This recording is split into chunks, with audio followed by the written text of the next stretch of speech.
Yes, Mr. Stone, the driving force really in the expansion of the military-industrial complex has been the ability of the Federal Reserve to inflate the money supply and draw wealth out of the world.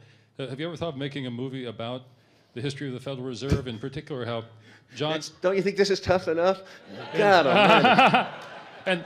And noting that John Kennedy in 1962 or 3 sought to introduce a treasury note redeemable in silver that would have competed with the Federal Reserve and threatened the Federal Reserve. Thank you. I made Wall Street. This is so hard. Do you know how difficult that was? How am I going to make FRB interesting? That's too tough. I mean, honestly, I know it's a great story, but it's a story that should be a documentary, no? There are things like Untold History. You can't really make a movie of that depth and complexity. No. People send me scripts all the time about Jekyll Island, and they're all boring, you know. You got to make a movie interesting. The basis of this movie is bless his soul, is Jim Garrison, because I was not particularly interested in the assassination. I didn't know much about it.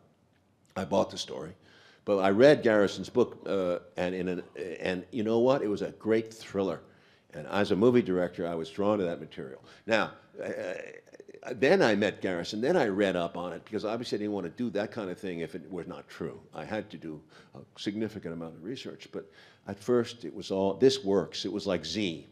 In the Greek prosecutor goes after the bad guys, he nails them, and of course the state turns out to be the bad guy, and there's no way you can nail them. It's a Garrison trial in a way, all over again. Hi, Mr. Stone. I have 2 questions for you. One, your movie very powerfully criticizes the FBI and the CIA. Have you ever felt that you've been targeted by the government for reprisals in some way? And also, do you think LBJ was involved in the conspiracy to murder President Kennedy?